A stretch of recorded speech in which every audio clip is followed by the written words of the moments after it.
Well, why don't we go ahead and get started? Good morning, everyone. My name is Liz Romig. I'm Director of Career Education and Outreach at AU. As many of you know, we serve both students and alumni throughout their career paths. We know that many of our alums are facing some particularly challenging career decisions right now. And we're excited to host a speaker we've had before who can help you navigate this period of uncertainty. Before I introduce her, I want to acknowledge two of our colleagues in attendance today who also work on this. The first is Alyssa Best, our alumni career advisor, who offers both in-person and virtual appointments to alumni and who will be beginning a job search group meeting on Wednesdays at lunchtime in March. Details will be emailed to attendees from today's webinar. I also want to acknowledge Lisa Hershey, the Director of Alumni Outreach for School and Career Programming, who works to connect alumni and students in support of their career exploration. My colleague Emily is going to share a few resources we wanted to highlight for you in the chat. The first is a new webpage we've created for those impacted by the recent executive orders. We're adding things like events that might be of interest, resources we want to connect you to, and we're continuing to edit that on an ongoing basis. The second is resources specifically created by SIS for SIS alums, many of which overlap with what are on our website, but they have some additional resources and events for students and alumni as well. The third is Alumni Fire. And for those of you who aren't familiar with that, it's a resource similar to LinkedIn, but exclusively for AU alumni, offering you a way to connect with other alums who are open and generous with their time and offering informational interviews, job shadowing, and the like.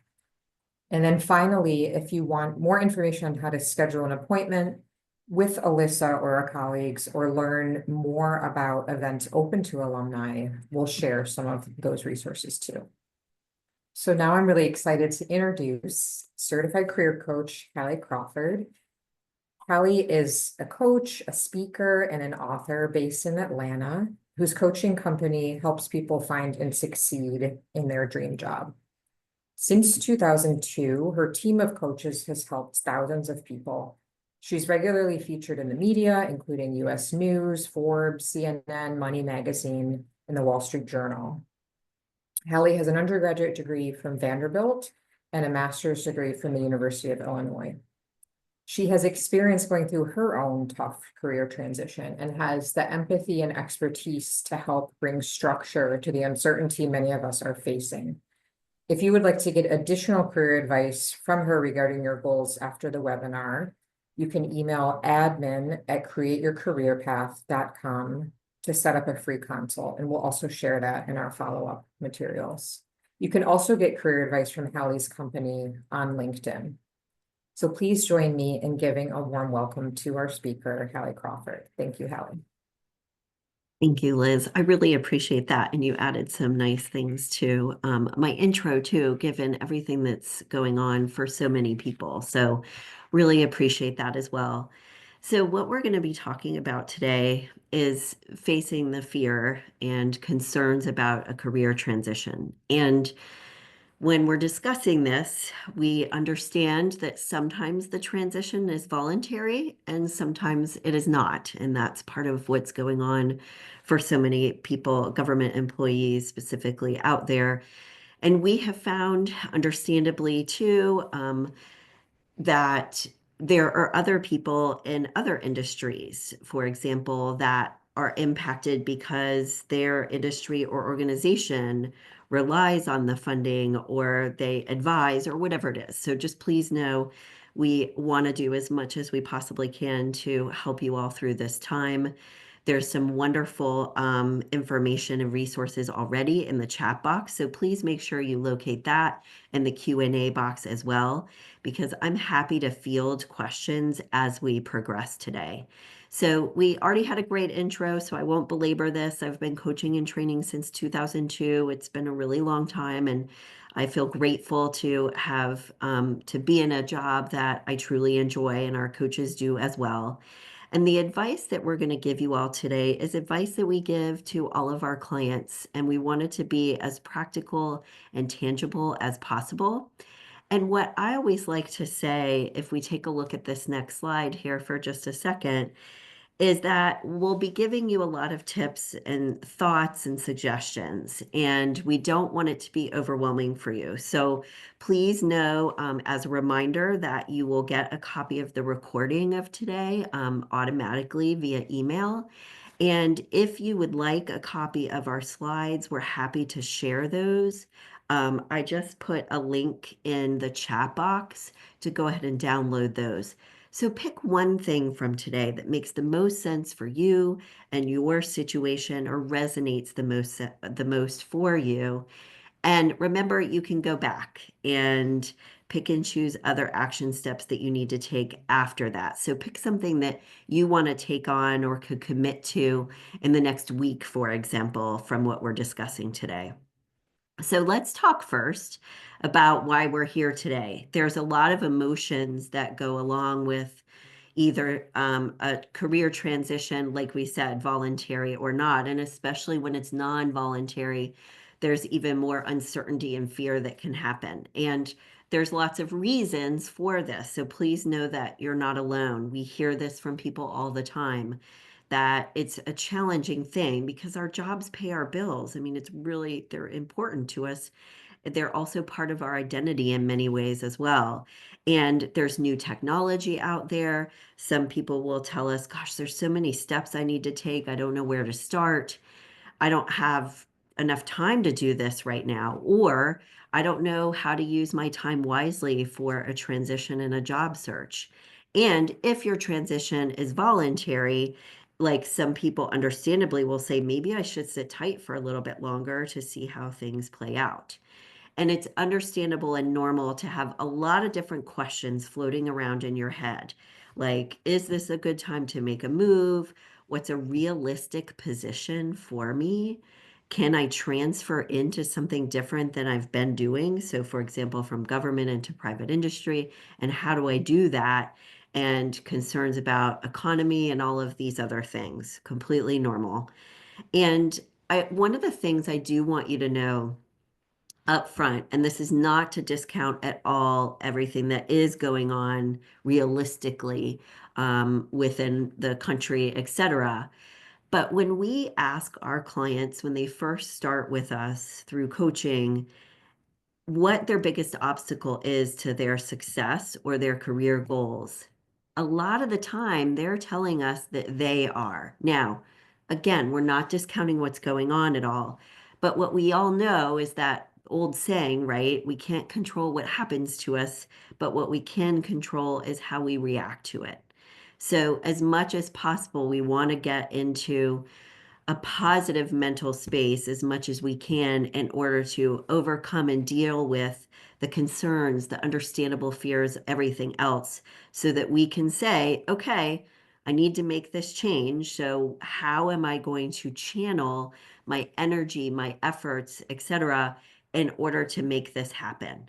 So career transition or change, regardless of the situation, just as a reminder on the right-hand side of this slide, is it requires time.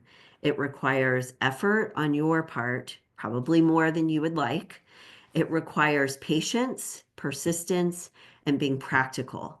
So even when, and I'll tell you like up front, even when our clients come to us and their transition is voluntary, we tell them, you've got to be realistic about this whole thing, and you've got to be practical and realistic and understand that this is going to take some time, but you can control more of your search than you think by the actions that you take and how you perform those actions. Okay.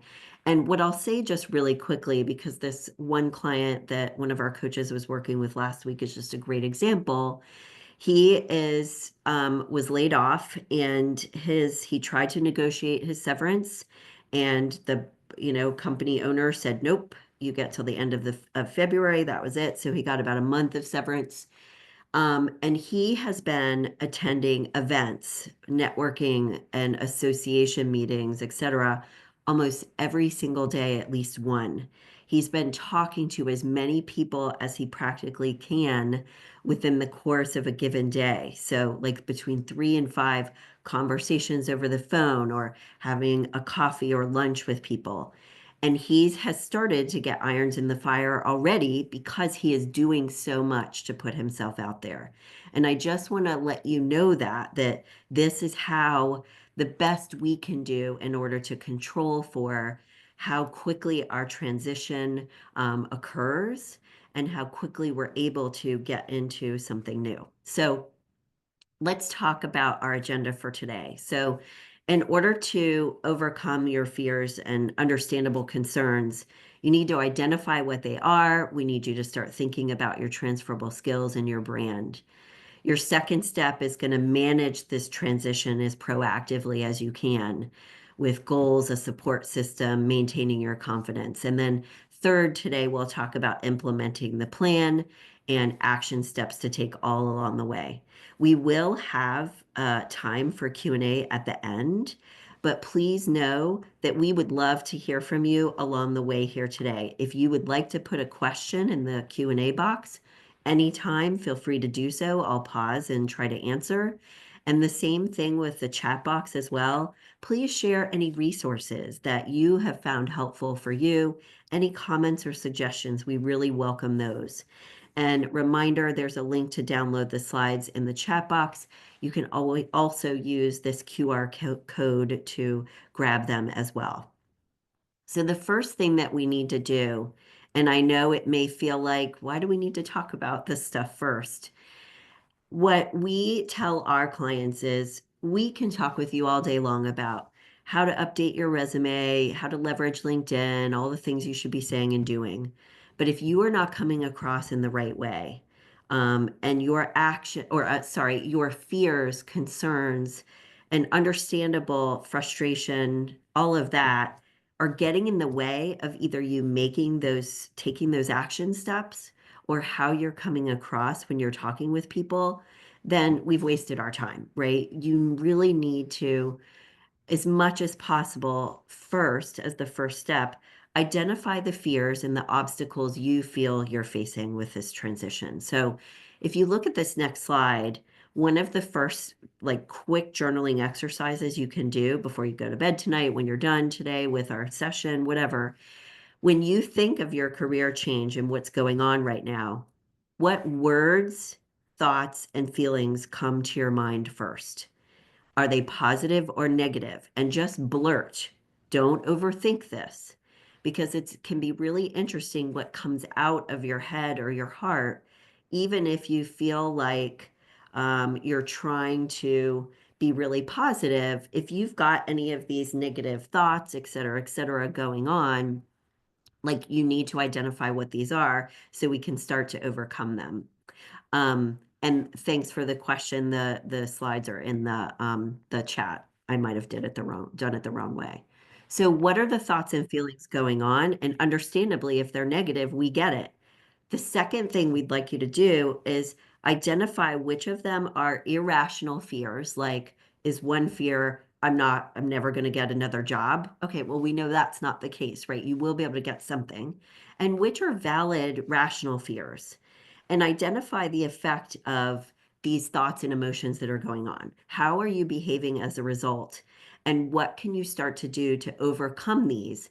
But the deal is, it's awareness is the first step, right? And then we'll go to our next slide. You need to be aware of what obstacles are in your way, like out there, realistic in terms of practical considerations, and what those internal voices, et cetera, whatever, are saying to you so that you can start to overcome them and move past them so you're getting into the right headspace, if you will. Okay. Here are some of the most common obstacles we find with our clients. And if we could launch our first poll here, that would be fantastic. What is your greatest fear? We share this for today as well to let you know that you are not alone.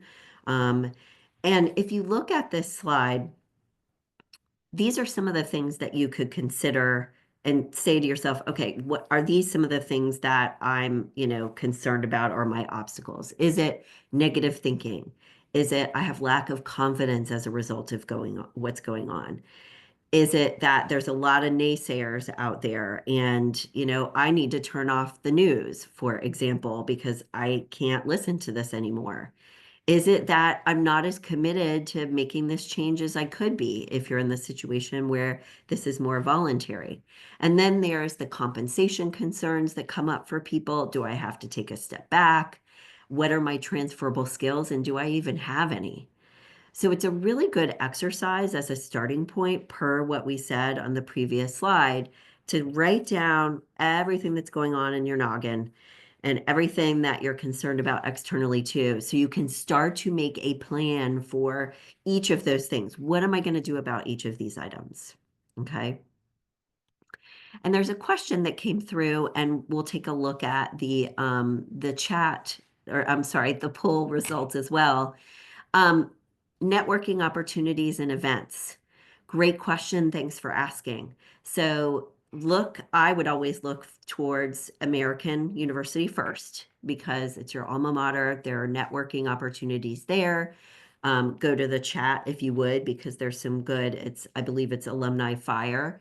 But finding those people there. A second place you can look for networking opportunities is industry specific associations. So if you're considering, for example, going into private industry in a certain, type of role or whatever it is, looking for the local chapter of those industry specific associations. You can also look at the website called eventbrite.com, and that usually has for local cities, like events that are coming up.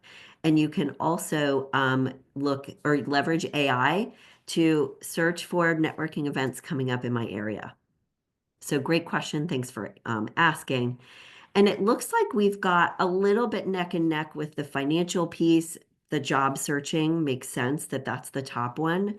And then tough economy, I think that in a way we might say with, all of the layoffs and everything going on, reword that one a little bit. And then there's other two. So make a commitment, please, as one of your action steps to go ahead and identify what your obstacles and concerns are. And if you're starting to get a sense of imposter syndrome, then this is one of the things that a lot of our clients need to be working on over time.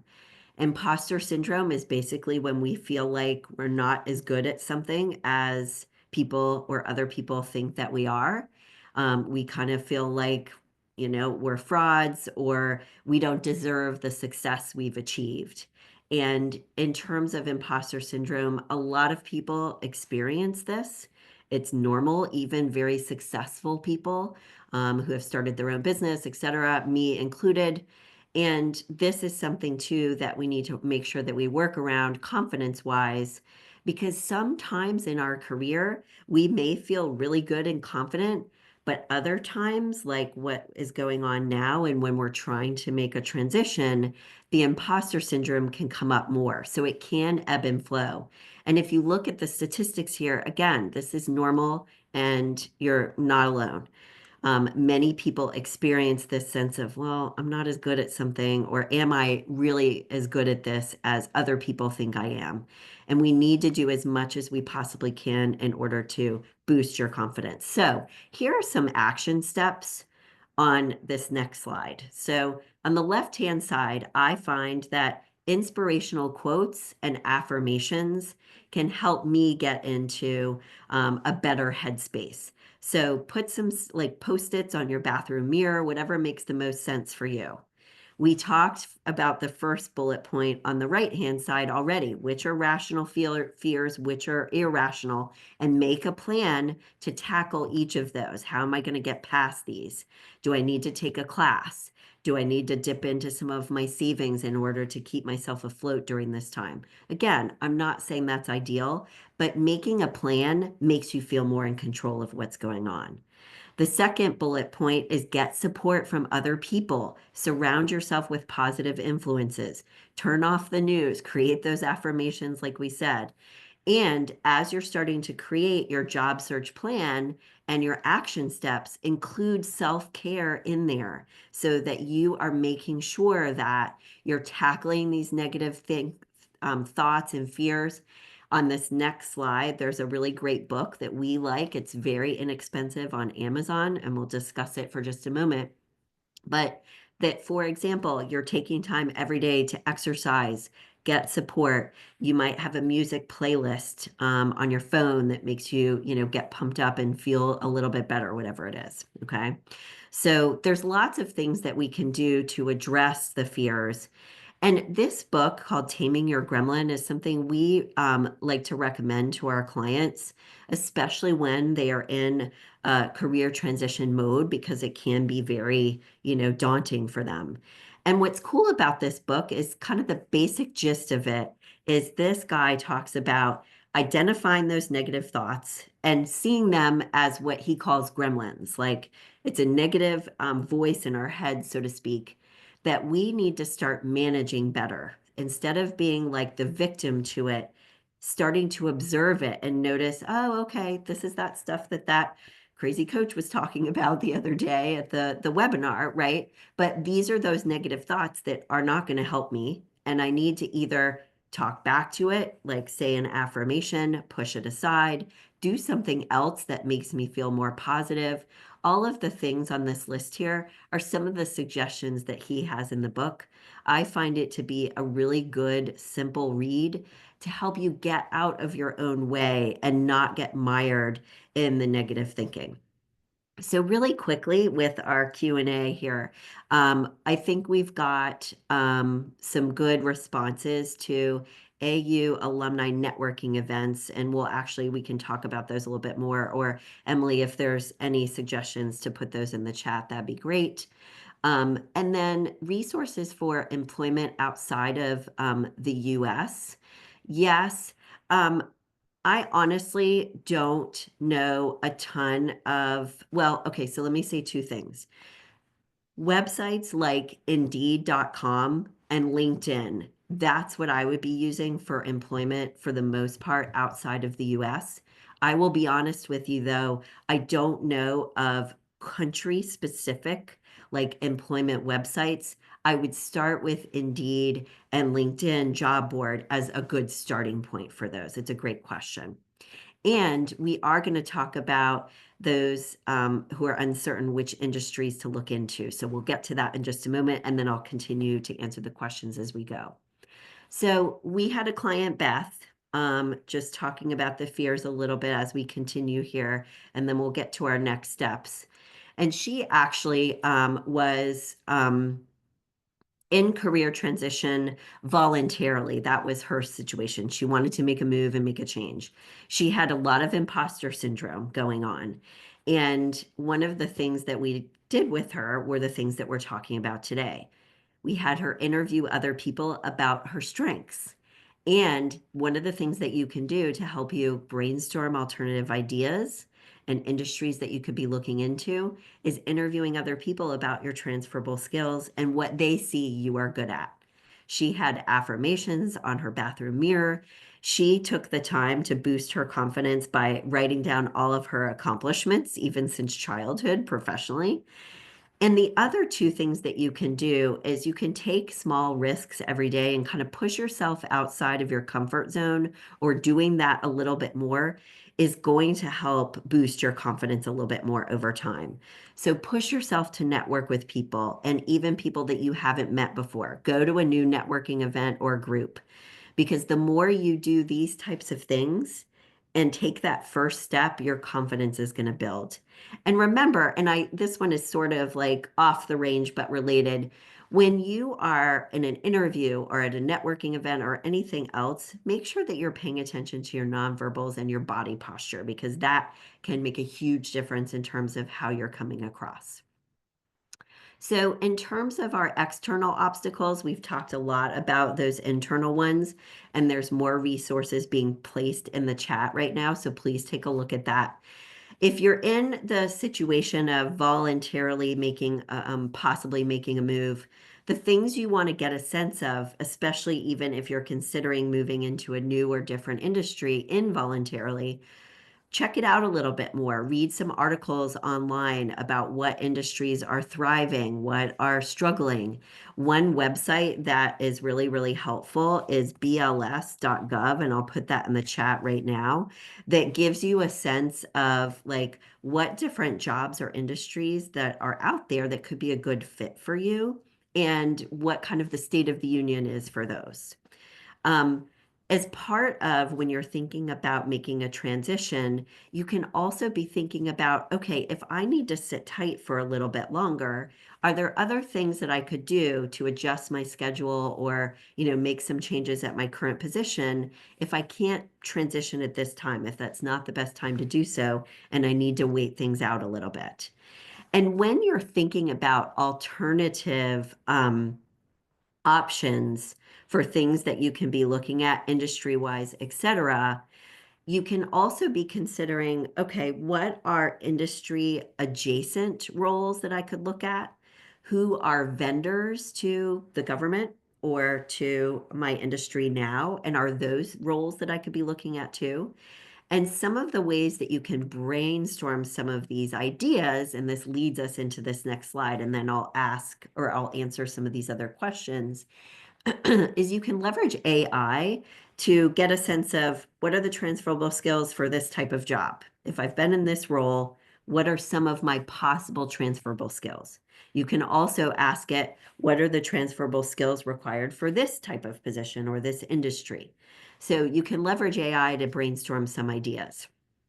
And this can help with one of the questions that is in the chat box.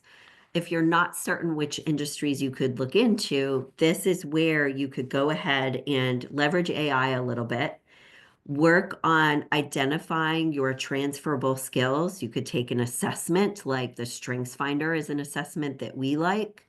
Um, you can have someone else sit down and review your resume with you, like a coach like us, a friend, AU, etc., and have them help you identify your transferable skills. Interview other people, like we said earlier. But also, one thing you can do is analyze the job postings and compare it to your resume and say, oh, yeah, I could actually do these things. It may not be the exact same thing I've been doing, but it's very similar, excuse me, or related. There's a lot of pollen going on in Atlanta already, so forgive me when with my throat a little bit.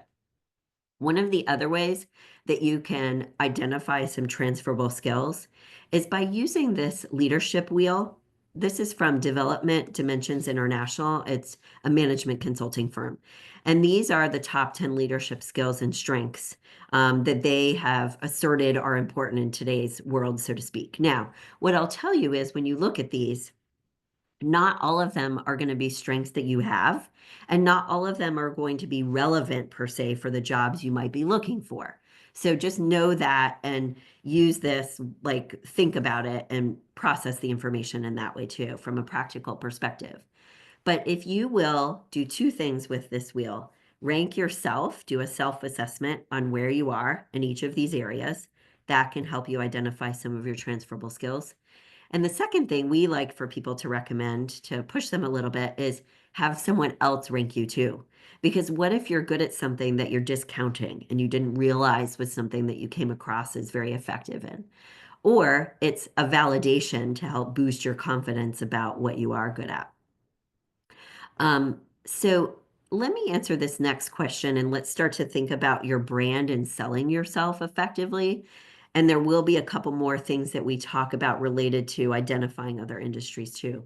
But people, the next person with the question, self-care, spending more time on job searching. I know, right? That would be nice if we had all this time. So for those of you who are parents, which I am, I have a teenage son, who's a junior in high school. Don't think of this as you have to spend hours and hours on yourself in terms of the self-care. It can be short and sweet. It's taking breaks during the course of your day and maybe just go sitting outside for 5 minutes, having a cup of your favorite tea or, coffee, or taking a really quick walk around the block. So remember that it's not always about quantity of the time that you're spending on yourself with your self-care. It's about the quality of it. So if you can say to yourself, look, if I can do like these 3 to 4 things, over the course of a given week, have coffee one time a week with a friend who really is inspiring to me or, fills my cup, so to speak. Make a list of things that are practical for you to do that won't take that much time. They can still be really effective. Great question. Thanks for asking. So, in terms of your brand and putting yourself out there and selling yourself effectively, some of the things that we want you to be considering and thinking about, please, are top 5 transferable skills. We'd like you to start with 5. We find that if you get to 10, it starts to muddy the waters a little bit. Identify your leadership strengths, like we already said. Really think about the value that you have been providing to your organization, though, in the past X number of years. When people or when you leave the room and people are talking about you in a positive way, what would they say? What do people come to you for advice on or help with? What are you known for within your department or your organization? That's your brand. So those results you achieve, your strengths, get some support and help to help you identify what your brand is. Okay. So when we're thinking about our brand, we do want people to update their resume, LinkedIn, and have a good elevator speech for those conversations that they have with people and for those events so that you're ready to go and you come across as confident. And the cool thing, and I'll be honest with you, I don't think I've had anyone ever come to us, maybe 1 or 2 people in the 22 years that I've been coaching, give or take, since 2002, is no one's ever said, or very few people have said, I love working on my resume. It usually is something that's overwhelming for people. And the same thing goes for LinkedIn as well.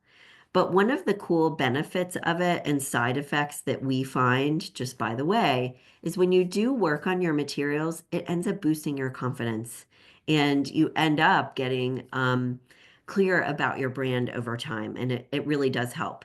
You can get help from AI to help you update your resume a little bit, and same with LinkedIn. Please don't rely solely on that because employers and recruiters, they tell us that they can tell when it's solely been written by AI and they don't like that. They want you to use your own voice. But some of the things that you can do when you're working on your resume and LinkedIn is make sure that you've got like a really good elevator speech and tagline. What are you good at? What's the value you provide? With your LinkedIn, make sure your headshot is up to date. You've got a branded banner behind your headshot, which can be helpful too, so that when people land on your profile, they know who you are. And when you're looking at those keywords and transferable skills to add to your resume and LinkedIn, you want to make sure that both of these items are search engine optimized for the direction that you want to head. You can't lie on your resume or LinkedIn, so you can't put things on there that are not truthful. But these are things like all of your materials in your elevator pitch. Once you've started to identify the direction you want to head, you want to brand yourself for that particular direction. And by the way, it's okay if you've got a couple of different directions that you're trying to head and maybe 2 versions of your resume that you're using. That's okay. So, in terms of managing your transition, let's talk a little bit more about this second step here. And this is, I guess, what I should say with this one is that we find that the people who get support and are not just networking, but like getting out there, putting themselves out there and just at least attending events and, having coffee with a friend, check-ins with their network, etc. They feel better and they do a better job. Like they feel more supported during the course of their transition. So it's a really good idea to start putting feelers out there and expanding your network. Start with university alumni, check in with coworkers, get support and schedule time and meetings, etc., with friends and family to stay as positive as you can. Let them know that you're looking, what you're looking for, all of that good stuff. And it's a great idea to like leverage or find a mentor over time so that you have the support for the long run too. So we'd love to do our next poll here if we could. How many people feel like they have a support system that they manage or that leverage, I should say, sorry, regularly? This is a really good action step to take.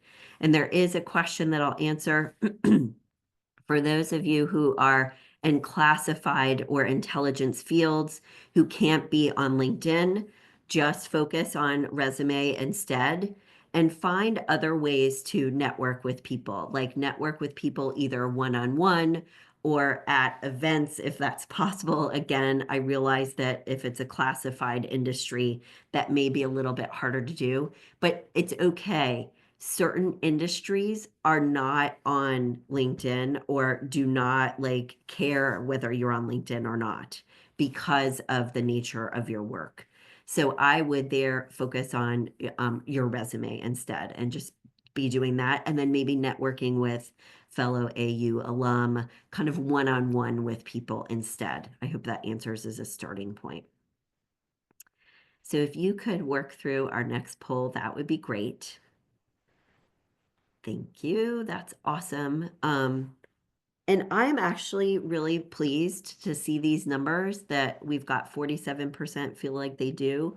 I feel like with the past several years, people just know they need this more, which is fantastic.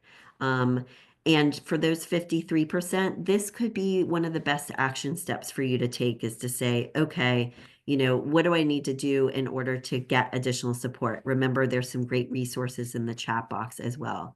So take heart. There are a lot of resources out there. And like we said, you can leverage AI as well as American for this too.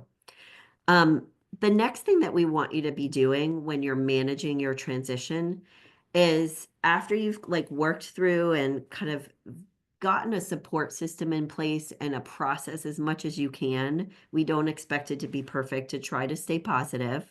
We don't expect you to be perfect every single second of the day and positive. But let's get some clear goals established of what are the job titles you want to be targeting, the industries, companies, et cetera, and establish a timeline for yourself that's realistic to say, okay, look, I'd like to be getting some interviews going within the next 2 months, for example. And when you're identifying and trying to figure out what your next target job could be or should be, we would recommend checking out our ideal career model. You can grab the slides and print this out. Think about the things that are rewarding to you or have been rewarding to you professionally. And do those give you some ideas about what types of jobs you may want to look at? Think about your interests as well. What are tasks or things you enjoy even outside of work that could be considered transferable skills? Or how do those things support what you do work-wise? Think about and identify what your strengths are. We've talked about those already, but what are those transferable skills and strengths? Take another look at your past experience in education from like a new perspective and say, okay, even if I haven't been doing this quite as recently, are there things I've done in the past that I can actually bring forward a little bit more? So you can brainstorm job ideas based on all of these elements of our ideal career model. Then when you're narrowing down your ideas and trying to decide which makes the most sense for you, please consider your personality type, whether you're introverted and extroverted, and how that impacts your ideas. Also, please consider the right work environment for you because we don't want you to you could be in the perfect role for you, but if it's in the wrong work environment, you're not going to be satisfied and it's going to be difficult for you in the long run. And finally, last but absolutely not least, compensation is really important too. So the basic way we'd like you to use this career model that we developed, I created this a long time ago when I first started coaching, to help people have a checklist of how do I brainstorm ideas, the right ideas, and then narrow down my ideas considering all of these different elements, okay? Excuse me. So brainstorm ideas using these bottom boxes and then start to narrow those down. So let's do this next poll here if we could. Oops, and I just made the Q&A box too large. How many people out there feel like they do know what their next target could be versus they don't? And take a moment to do that. question in the Q&A box. International job seekers, given current events, most employers do not want to risk hiring international despite work experience. That's definitely true. It's going to depend on where you're looking. Some places actually want the international experience. For example, if they're looking to expand their scope abroad. So know that what you're saying is true in a lot of ways, but not 100% across the board. And this is where you may want to be looking for remote work and or maybe remote jobs from other countries or that are based elsewhere as some possibilities as well to kind of expand your reach a little bit more. It's a great question. And while we're finishing and sharing the results of this next poll, if anyone feels like they would like more assistance from us specifically and would like to find out more about our services and find out if it's the right fit for you at this time or not, feel free to schedule a consult with me. I always do a free consult, and I put a link in the chat box just now as well. If you'd like to explore that option, if you do, please reference you came from American because we do give a discount for alum. And let's look at the results of our next poll here. We do have 69% saying they do know their target, which is fantastic.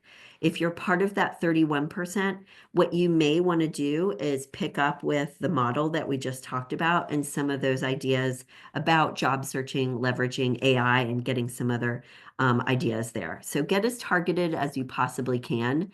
But know that, like we said a moment ago, it's okay if you have a couple of different ideas.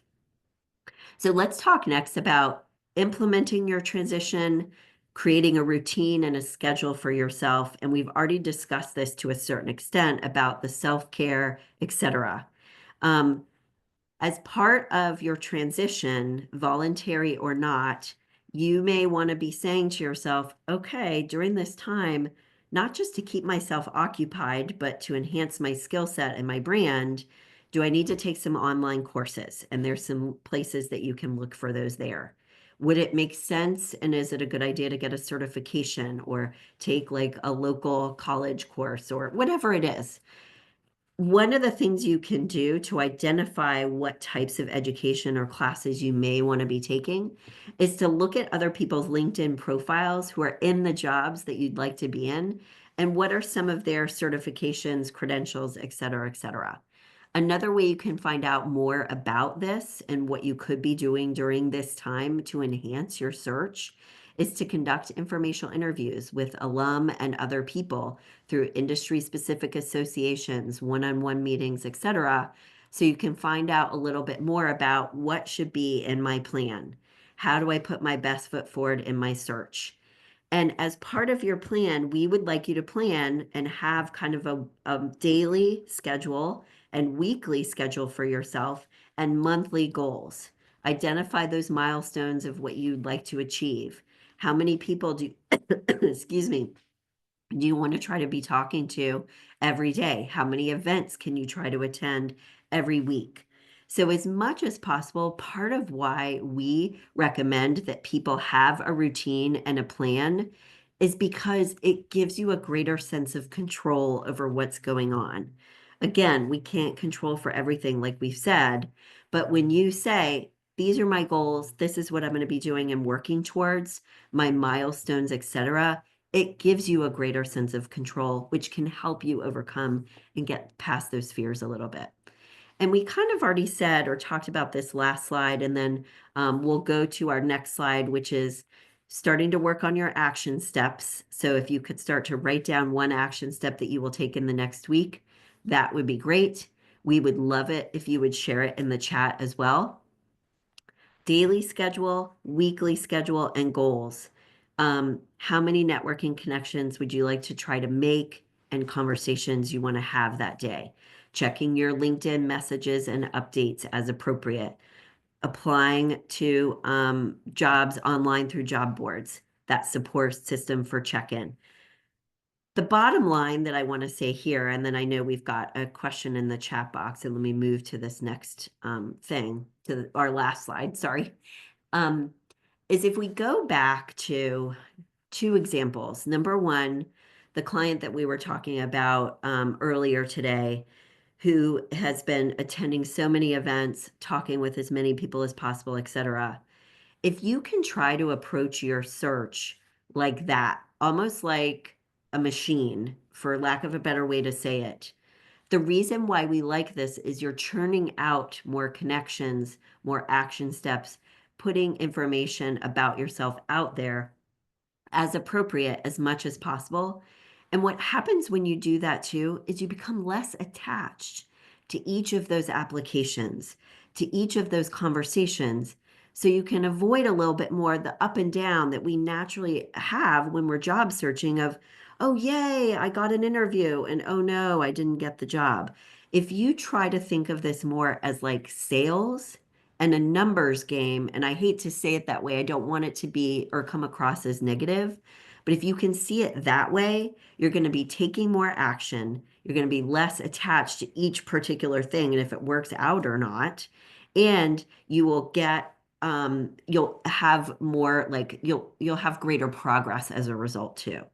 And the second thing that we want to say too, and it looks like we've got some at least one person putting action steps in there, so please go ahead and put more in there, is the client Beth that we were talking about, who explained to us and realized that she was her own biggest obstacle because she was suffering from imposter syndrome and just assuming that her bosses were really nice to her and gave her a lucky break every time. She didn't go for that next job that she really wanted, and she hadn't done so for years. And after she moved past all of these fears, negative thoughts, etc., she actually landed a fantastic position in a different city. And it was such a big promotion for her and a big step up that she moved her whole family to that position for that job. And it's not like she suddenly went to get her MBA in the time that we worked together, etc. It was so much about her mindset. So please keep that in mind. So the couple of action steps scheduled next week to get a certification, Scrum Product Owner. That's awesome. Boost your confidence, but also to add to your resume, and have a call scheduled with a professional mentor for Friday. Those are great action steps. I love those. Specifically about remote work, the question in the Q&A box, opportunity trends and companies offering this. So one of the places I would look for remote work is flexjobs.com, and they have like a sister job board that's called remote.co. And those job boards are specifically for flex or remote jobs. There's going to be some jobs on there, honestly, that you're like, no way, Jose. I'm not saying anything is perfect, but to think about that, and you can also use the bls.gov website to identify, places and industries that are moving in the direction of remote work a little bit more as well. I would say that the remote opportunities, obviously it is a little bit different now, and there are fewer than, for example, during COVID or right after COVID, because more organizations are asking people to go back to the office, of course.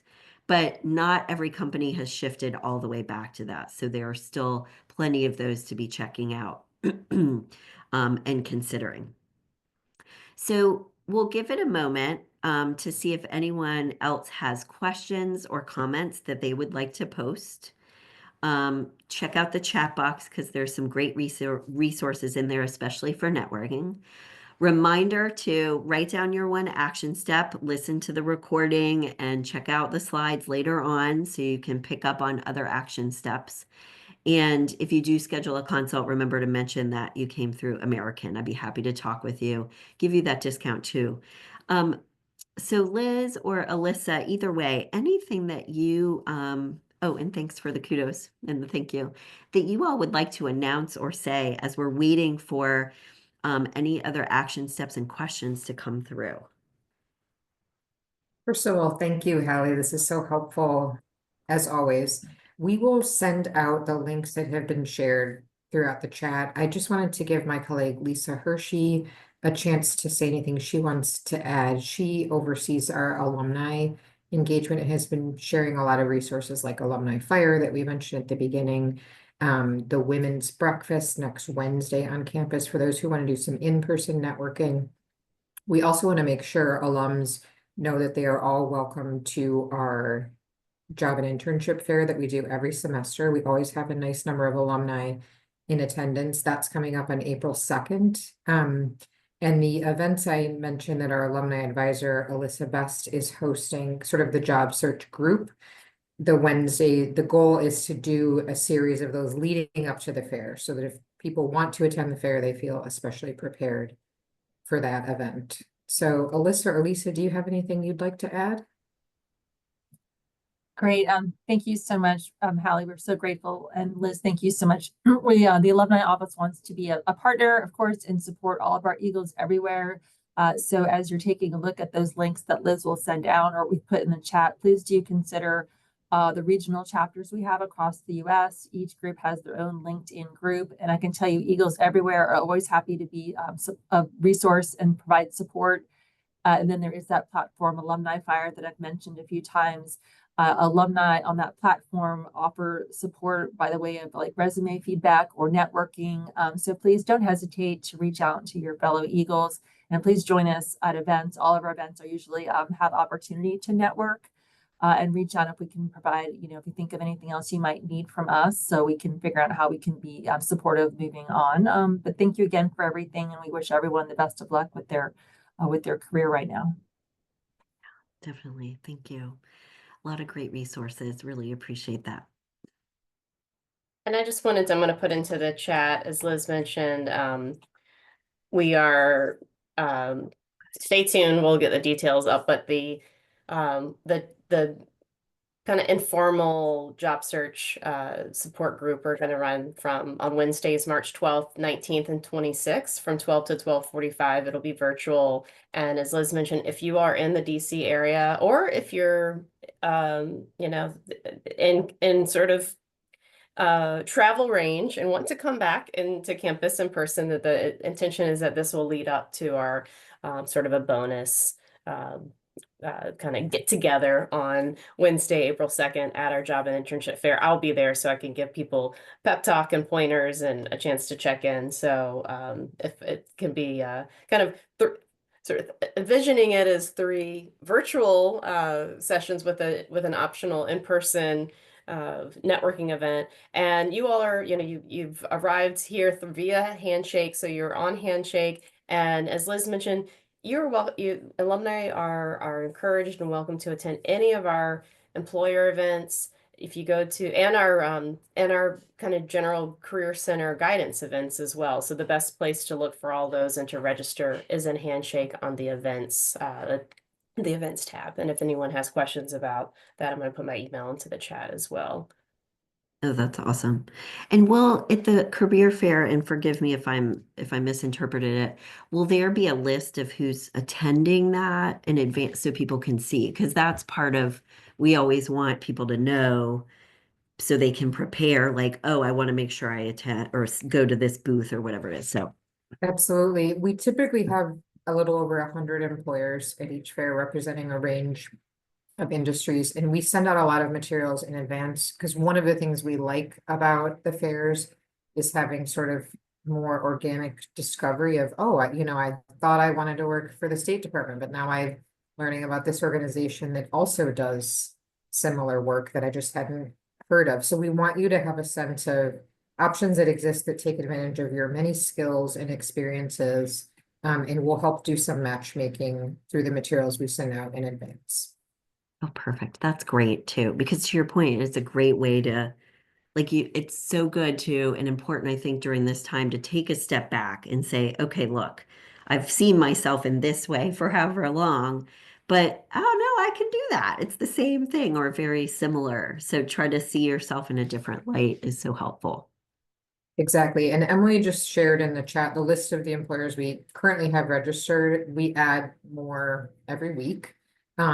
And that list also gives you a sense of what types of positions they might be hiring for and if they're open to sponsoring international students. So I know we have some international students on the webinar today. We've also highlighted InterStride, which is a new resource we're really excited about that gives you really clear information. We have heard from students and experienced ourselves, sometimes employers act like they're gonna hire international students, but really aren't. And we want to be as transparent as possible and give you information so you can invest your time with employers who really are likely to hire international students. Yeah, that's good. Okay, good. All right. Well, this was amazing in terms of all of the information. And Alyssa and Liz, I'm glad that you said to everyone too, you'll send out the information too, because otherwise I would be frantically like copying and pasting things. So that's great. Well, thank you so much, Hallie. And we keep getting new emails every day too. I loved the question about self-care, which is important for if you're a parent or not. We just received from our university president a list of activities going on for students on campus. And it's a good reminder to all of us to take advantage of those opportunities to be in community, to be outside now that it's getting a little bit nicer. But we are here for you in many different ways, and I hope you have a sense of that range that's available to you today. But again, want to thank my colleagues, Emily, Lisa, and Alyssa, and of course, our host today, Hallie. It's really generous of you to offer your time and expertise. And we thank you again. Most welcome. It's my pleasure and good luck, everyone. We're here for you. And thank you all for attending. We look forward to meeting some of you in person and seeing you at our upcoming events. Sounds great. Thanks, everybody. Thank you. Bye. Good luck.